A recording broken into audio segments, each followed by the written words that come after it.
I am Dr. Vinita from Department of Public Administration, working as Research Assistant, RCUES, Osmania University, Hyderabad.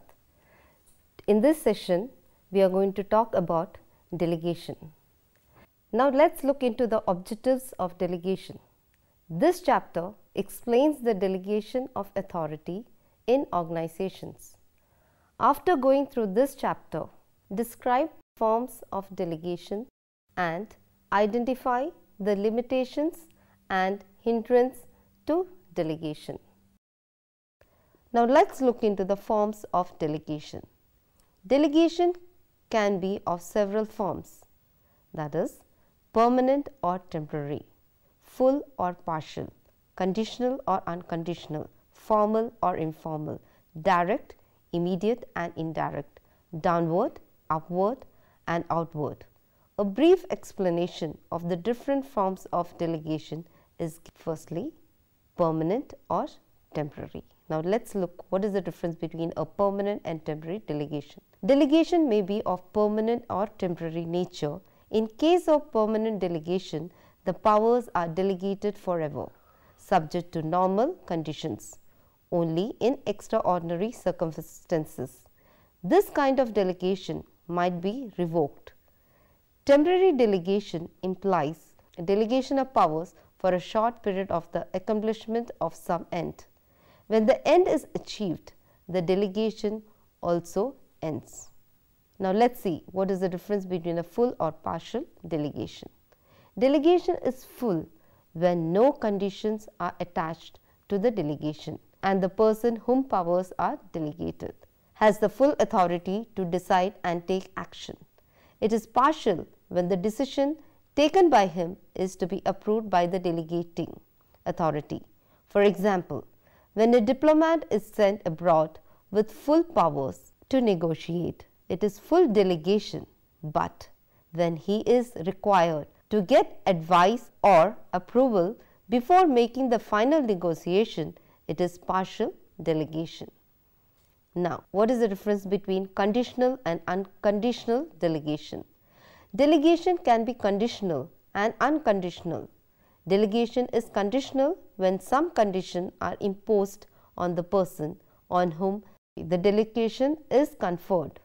It is unconditional when the subordinate is free to act without any reservation. For example, when the decision of the subordinate is subject to confirmation and revision by the superior, it is conditional delegation. But when he is authorized to act at his discretion, the delegation is unconditional. Formal and informal delegation. Delegation may be formal or informal. Delegation is formal when it is embodied in some written rule, by law or order or note. Much of the delegation of the work found in the department and other organization is informal. It is based on custom or understanding by all concerned. It is not formally recorded, just as no constitution can be wholly written. So also no scheme of delegation in any organization can be written or recorded in its entirely, because new adjustments are constantly being made. The next one is downward, upward, outward and lateral. According to the direction in which a delegation takes place, a distinction may be made between delegation downward, upward, outward and lateral. Delegation downward is by a superior to a subordinate, and this is the most frequent form of delegation. Delegation upward occurs when the delegator delegates authority over himself to a representative. For example, delegation of authority by the electorate to a president to rule over it. Delegation outward means delegation to some outside organization, not subject to the direct control of the delegator. For example, under the recent Bhutan legislation in some of the states, the power to distribute the land to the landless has been vested in ad hoc committee nominated by Sri Vinoba Bhave. This committee are outside the official hierarchy. Lateral delegation implies delegation at one's own level. Now, let us look into what is the difference between direct or immediate or indirect or mediate delegation. Delegation may be direct or immediate or indirect or mediate. In direct or immediate delegation, no third person or intermediate link intervenes between the two parties to delegation. It is a usual form of delegation. In case of indirect or mediate delegation, delegation is made through some third person or intermediate link. Such delegation is rather rare, but two instances of it given by Mooney are the election of the President by the people of USA through a college of electorates and the election of the Pope, in which the Council of the Cardinals intervenes between the congregation and the Pope. Now, let us look into the advantages of delegations. Delegation is a functional imperative for all types of organization. In fact, it is inevitable for any group functioning which necessitates division of work and authority. Delegation is one of the main ways of division of authority. The major advantage of delegations are as follows. First one, without delegating powers where necessary, it would be physically impossible for the head to carry on the entire task of the organization himself.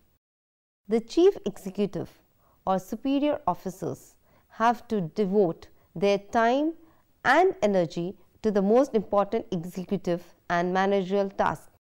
Much of the routine tasks are performed by the lower staff, who pass on the most important business to the chief executive. Delegation takes much of the weight of routine and unimportant work off the shoulders of the chief executive. Effective leadership is made possible only through the process of delegation. The primary benefit of delegation is thus decongestion of work. In the words of Mooney and Riley, the real leader finds easy to delegate authority and is quick to do so whenever he perceives its necessity, but he remains very conscious of the fact that there is one thing he cannot delegate, namely his own authority and the responsibility which it includes. Second, the avoidance of delay in administrative bottlenecks and convenience of citizens requires decision at various field offices rather than in a single headquarters establishment, which is possible only by delegation. Thirdly, in some cases, proper adjustment of policy and program to local condition requires discretionary field decisions. Fourthly, one of the duties of a manager is to train and educate his subordinate in the art of sharing responsibility and making decision, which is possible only through delegation. Delegation of authority therefore has much educative value. The subordinate develop greater loyalty and a sense of identification with the organization if they are made co-partners in the exercise of authority. This is a great moral booster to employees and provide sufficient incentives to work hard. Proper delegation of authority minimizes delay, makes the organization more efficient, economical and operational. Now, let us look into the limitations. The manager should delegate as much as his subordinates can reasonably be expected to do.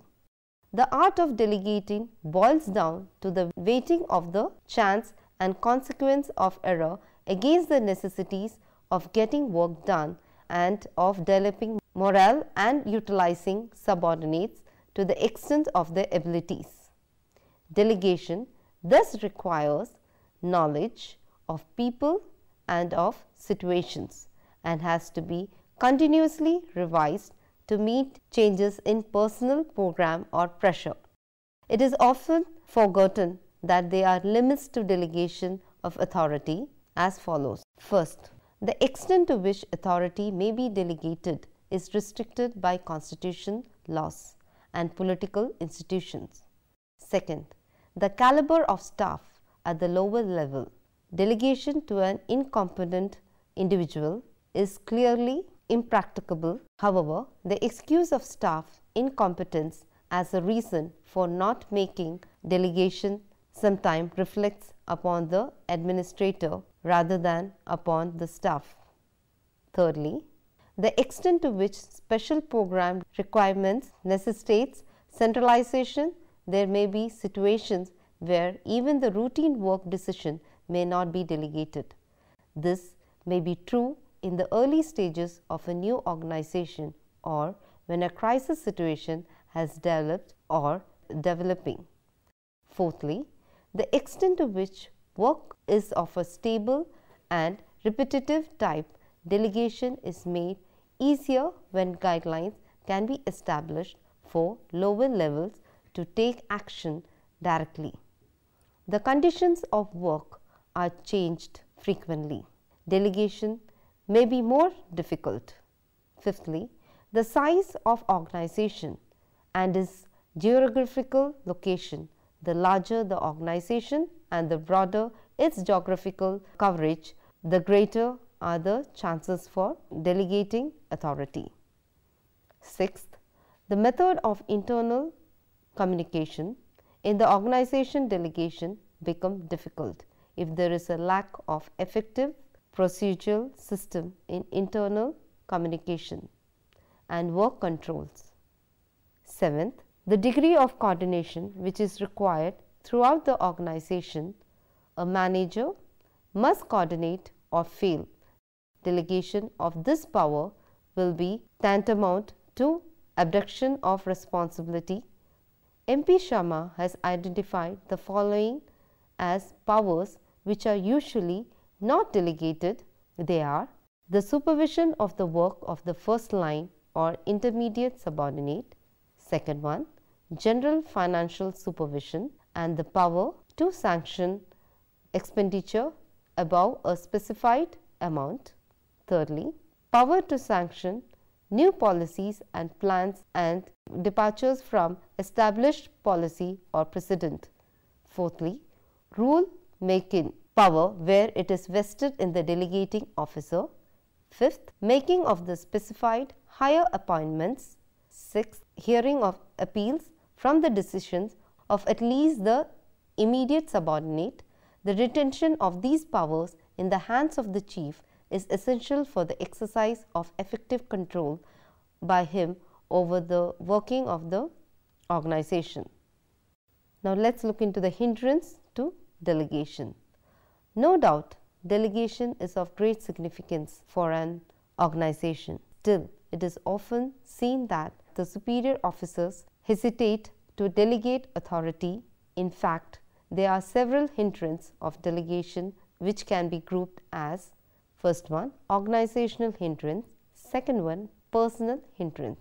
The first one is organizational hindrance, that is, the lack of established methods and procedures for making delegation a success. It is essential that definite procedure for delegating the authority should be laid down. Delegation becomes easier if the procedure and the rules are well established. Second, lack of coordination and communication. Coordination is the cardinal principle of organization. Without coordination, no organization can work. But coordination requires close communication between the different units of an organization. Without communication, there cannot be any delegation and coordination. Third, unstable and non-repetitive nature of work. Stability is must for delegation. Stable and repetitive work affords a greater degree of delegation. Fourth, size and location of an organization. Size and location of the unit of an organization sometimes hinder the delegation of authority. The larger the organization and broader its geographic coverage, the greater are the chances for delegation. Fifth, lack of proper spelled out position and unspecified terms of delegation of duties and authority cause confusion and adversary, affects the delegation of authority. Now let's look into what is personal hindrance we face in delegation. Personal factors too stand in the way of delegation. These factors can be egoism, tendency to have a credit for everything, fear of disloyalty on the part of the subordinates, lack of confidence in the capacity and competence of the subordinate, lack of emotional maturity on the part of the delegating authority or person, lack of knowledge of what to delegate and how, the fear of accountability to the higher up or the legislature or the people. According to Pfiffner, the following human causes hinder the process of delegation of authority to the authorities. First one, person who rise to position of hierarchical leadership have more than normal egoism. Second, they are afraid that others will not make the proper decision or carry them out in the desirable manner. Third, they fear that disloyal or subversive powers will develop among strong subordinates.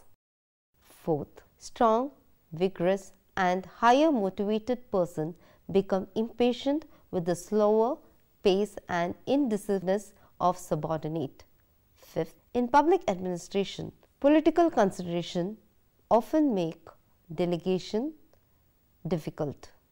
Sixth, the cultural heritage of man has been one of the authoritarian leadership. Thus, the practice of delegation is partially dependent on cultural change.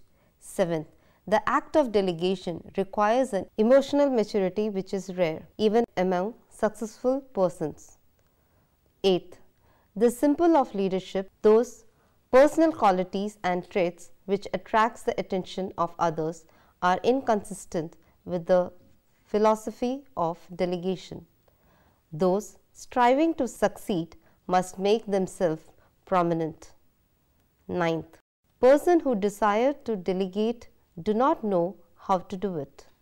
10th, they do not know how far they should delegate, at least for two reasons, that is, the science of organization and management is immature, and second, their work experience has not taught them to neglect, because most organizations fail to practice delegation.